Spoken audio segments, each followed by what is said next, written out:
అందరికీ నమస్కారం అండి. నిన్నటి దాకా నాకు ఈ కార్యక్రమం ఉందని కూడా తెలియదండి. మా బావగారు చిరంజీవి గారు నిన్న ఫోన్ చేసి తెలిసి ఇమ్మీడియట్గా మీరు రావాలండి. అయ్యో మీరు అన్నాక తప్పనిసరిగా వస్తారండి. నాకు ఈ ప్రపంచంలో నేను దైవంగా ఆరాధించే వ్యక్తి మహానటి సావిత్రి గారు. ఆవిడ ఫంక్షన్కి మీరు రమ్మని నన్ను పిలవటం నా అదృష్టంగా భావిస్తాను అని చిరంజీవి గారికి చెప్పారండి. అది వన్ అండ్ ఓన్లీ కొద్దిమందే ఉంటారండి ప్రపంచంలో. అతి చిన్న వయసులో పెద్దవాళ్ళ మాట వినకుండానే ఇండస్ట్రీకి వచ్చిన సాహసం కనీసం తల్లి ముందు ఒప్పుకోలేదు, తర్వాత ఒప్పుకున్నారని చెప్పారు. అంటే ఆవిడ నమ్మకం. 1950లో ఆవిడ 35లో పుట్టి 50లో సినిమాలు ఉన్నారంటే 15 ఏళ్ళ చిన్నపిల్లలు మనకు ఎవరు కనపట్లేదు అసలు అక్కడ ఎదురుగా. 15 ఏళ్ల వయసులో వచ్చి ఎటువంటి వేషాలు వారు వేశారు అంటే తనని తను నమ్ముకోవటం అనేటువంటి ఒక గొప్ప గుణం. అది వన్ అండ్ ఓన్లీ. నన్ను నేను నమ్ముకుంటాను అని. ఎవరైనా సరే ఈ ఇండస్ట్రీకి వచ్చేవాళ్ళు మిమ్మల్ని మీరు ముందు నమ్ముకుంటే రావాలి అని నేను అప్పుడప్పుడు చెప్తూ ఉంటాను పరుచూరు పలుకుల్లో. దానికి పెద్ద ఉదాహరణ ఆవిడ నమ్ముకుని వచ్చారండి. రావటమే కాదు, మొట్టమొదట ఆ చిన్న డ్యాన్స్ వేషం వేసినప్పుడు నేను తలుచుకున్న ఆవిడ్ని. బాధపడి ఉంటారా ఈవిడ, అందులో చిన్న నాట్యం మాత్రం చేయించి పంపించేస్తున్నారు ఈవిడని. నాకు మా అన్నయ్య ఒకసారి సారథి స్టూడియోకి పాపం వేషం కోసం వెళ్ళి ఆ వేషం రాలా ఆయనకి.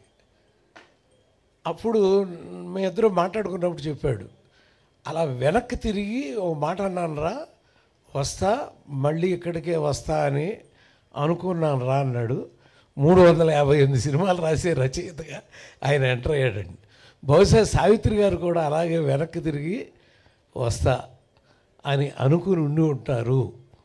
One and only. అంటే ఆ సంకల్ప బలం అనేది చాలా తక్కువ మందికి మాత్రం ఉంటుందండి. నెక్స్ట్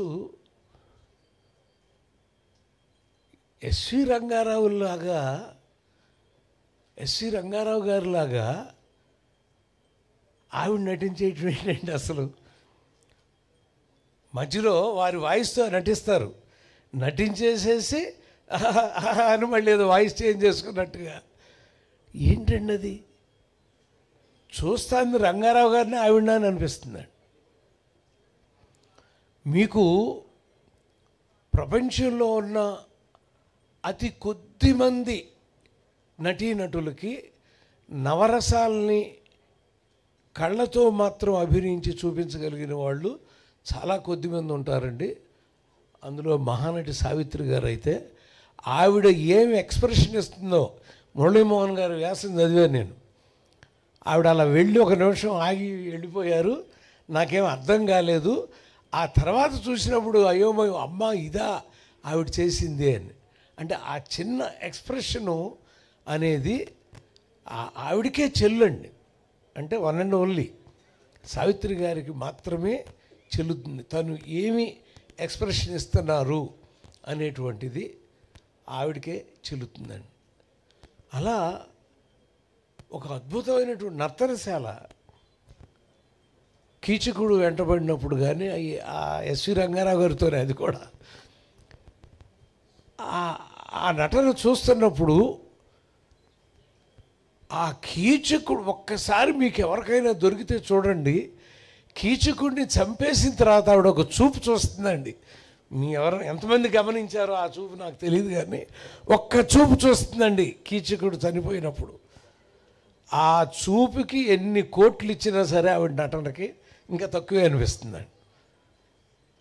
ఇందుకోసం అంటారా వెధవా ఇంత పని చేసుకున్నావు అన్న ఎక్స్ప్రెషన్ ఇస్తుందండి ఆవిడ కళ్ళతో.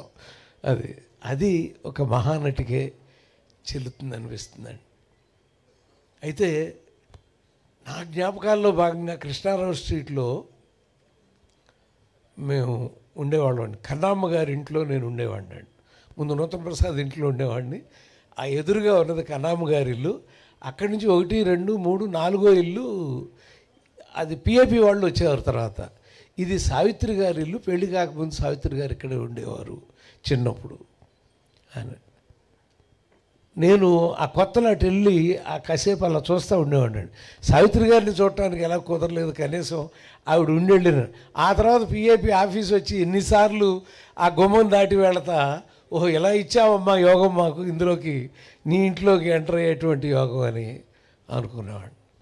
అలా ఆవిడ ఉన్న ఇల్లు చూడటం, ఇప్పుడు వారున్న ఇల్లునే అందరూ చూస్తున్నాం మనం, ఇన్స్టాగ్రాముల్లో వాటిలో కనపడుతున్నాయమ్మా, మీరు పెట్టినవి అన్నీ కూడా మాకు కనపడుతున్నాయి, అవన్నీ తెలుస్తున్నాయి. అప్పుడు తెలియదు కదా, అదొక ఆశ, వెళ్ళాలి చూడాలి అని.